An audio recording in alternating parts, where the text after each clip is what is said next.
Hello बच्चों, आइए प्रश्न को समझते हैं। प्रश्न दिया गया है, यदि 2p धन 3q धन 4r बराबर 15 है, तब p की घात 3, q की घात 5, r की घात 7 का महत्तम मान है।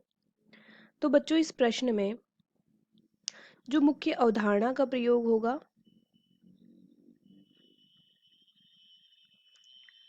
वो ये होगा कि जो अरिथमेटिक मीन होता है, अरिथमेटिक मीन जो हम बोलते हैं कि समांतर माध्य जो होता है, समांतर माध्य किसी भी श्रेणी का वो बड़ा या बराबर होता है गुणोत्तर माध्य के, गुणोत्तर माध्य के, जिसे हम जीएम कह सकते हैं। तो बच्चों, महत्तम मान के लिए अरिथमेटिक मीन या हम बोलेंगे समांतर माध्य बराबर हो जाएगा गुणोत्तर माध्य के। तो बच्चों, इस प्रश्न में हमें कुछ इस प्रकार दिया गया है कि 2p धन 3q धन 4r बराबर है 15 के। 2p धन 3q धन 4r बराबर है 15 के। तो हम 2p धन 3q धन 4r को इस प्रकार लिख सकते हैं। तो हम ले लेते हैं बायां पक्ष, बायां पक्ष ये है जो बराबर है दाएं पक्ष के। हम लेते हैं बायां पक्ष, बायां पक्ष हमें दिया गया है जो कि है 2p धन 3q धन 4r। तो बच्चों, हम 2p को कुछ इस प्रकार लिख लेंगे। हमें दिया गया है कि p की घात 3, q की घात 5 और r की घात 7। तो हम ऐसे लिख लेते हैं 2p गुणा 3/3 धन 3q गुणा 5/5 धन 4r गुणा 7/7। तो यहाँ पे 2p, तो हम ऐसे भी लिख सकते हैं 2p/3, 3 बार लिख लेते हैं 2p/3 को, 2p/3 धन 2p/3। दूसरा हो जाएगा 3q/5 धन 3q/5 धन 3q/5 धन 3q/5 धन 3q/5 और धन ये हो जाएगा 4r/7 धन 4r/7 धन 4r/7 धन 4r/7 धन 4r/7।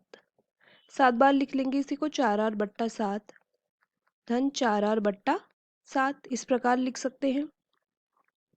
तो बच्चों, अगर हम ये पूरी हमारी संख्याएं हो गई हैं 15, इनका अगर हम गुणोत्तर माध्य, इसे हम श्रेणी 1 ले लेते हैं या हम समीकरण 1 ले लेते हैं। अगर हम इनका समांतर माध्य निकालें, समीकरण 1 का समांतर माध्य,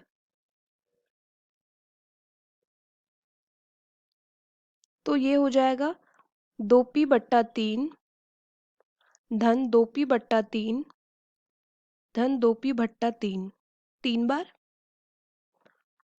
धन, फिर है 3q/5 5 बार, 3q/5 धन 3q/5 धन इसी प्रकार यह 5 बार लिखना है, तो कुल 5 बार धन 4r/7, 4r/7 धन 4r/7, इसी प्रकार यह लिखना है 7 बार।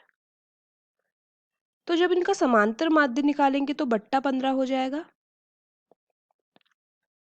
तो इनका जो समांतर माध्य होगा वो बड़ा और बराबर होगा गुणोत्तर माध्य के, इनके गुणोत्तर माध्य के। तो अगर इनका गुणोत्तर माध्य हमें निकालना हो तो हम लिखेंगे 2p/3, कुल घातें 3 है, 3q/5, कुल घातें 5 है, गुणा 4r/7, कुल घात है 7। इनका गुणोत्तर माध्य हो जाएगा इन सबका बट्टा 1/15। तो यहाँ पे समीकरण 1 का समांतर माध्य बड़ा और बराबर होगा गुणोत्तर माध्य के, क्योंकि किसी भी श्रेणी का समांतर माध्य बड़ा बराबर होता है गुणोत्तर माध्य के। तो अब अगर हम अंश में देखें समांतर माध्य के, तो इन सब का योग अगर हम लिखें तो हम ऐसे लिख सकते हैं समांतर माध्य को 2p/3, 2p/3, 2p/3 जुड़ के बना देगा 2p, 2p धन फिर 3q धन 4r/15 बड़ा बराबर होगा 2p/3 की घात 3 गुणा गुणा 3q/5 की घात 5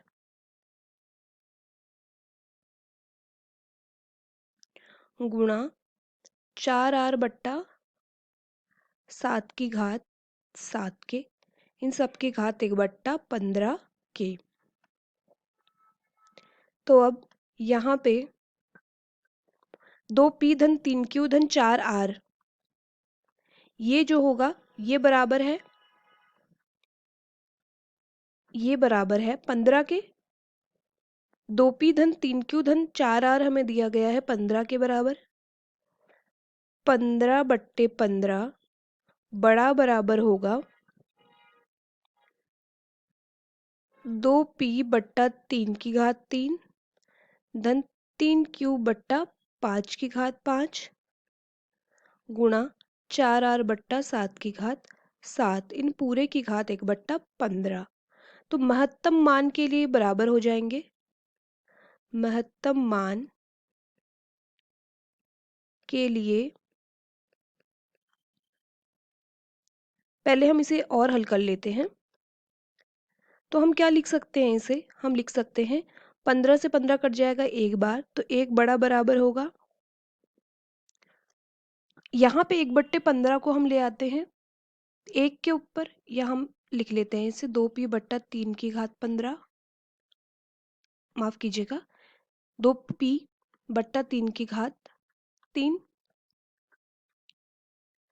फिर 3q/5 की घात 5 गुणा 4r/7 की घात 7, इस पूरे की घात 1/15। अब यहाँ पे एक, जब हम घात को बाईं तरफ से दाईं तरफ लेके जाएंगे, या हम दोनों की घात ले लेते हैं, घात, या हम लिख लेते हैं दोनों पक्षों में घात 15 लेने पर, तो ये हो जाएगा 1 की घात 15 बड़ा बराबर 2p/3 की घात 3 गुणा 3q/5 की घात 5 गुणा 4r/7 की घात 7, पूरे की घात 1/15 गुणा 15।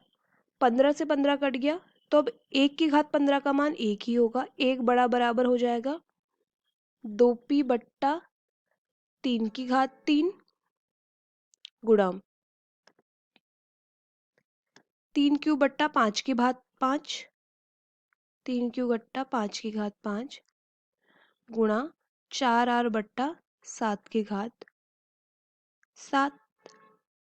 तो अब क्या कर लेंगे हम, 3 की घात 3 गुणा 5 की घात 5 गुणा 7 की घात 7 को हम बाई तरफ ले जा लेंगे, बट्टे में इसके आ जाएगा 2 की घात 3 गुणा 3 की घात 5 गुणा 4 की घात 7 बड़ा बराबर होगा p की घात 3 गुणा q की घात 5 गुणा r की घात 7 के।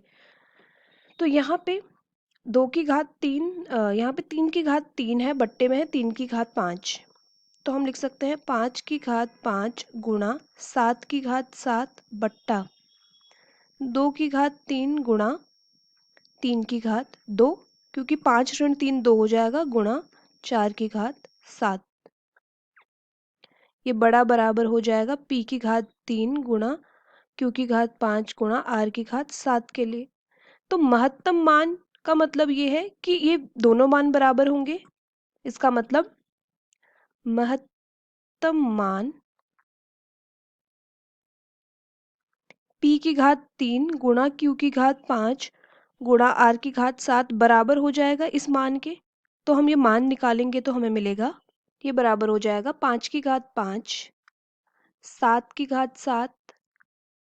अब यहाँ पे हम लिख सकते हैं 2 की घात 3 4 की घात 7 को हम लिख सकते हैं, यहाँ पे 3 की घात 2 है तो 4 की घात 7 को हम क्या लिख सकते हैं, 2 की घात 2 की घात 7, तो 2 की घात 14 हो जाएगा। तो यहाँ पे p की घात 3 q की घात 5 r की घात 7 बराबर हो जाएगा 5 की घात 2 5 की घात 5 गुणा 7 की घात 7 बट्टा 2 की घात 3 गुणा 2 की घात 14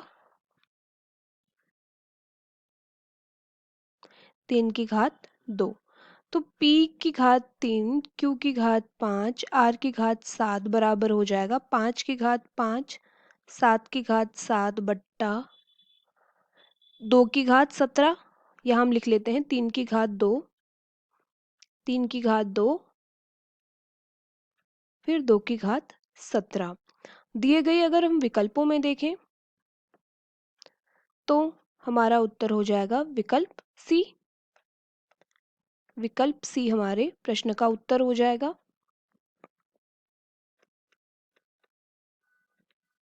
विकल्प सी उत्तर। आशा करते हैं आपको प्रश्न समझ आया होगा। धन्यवाद।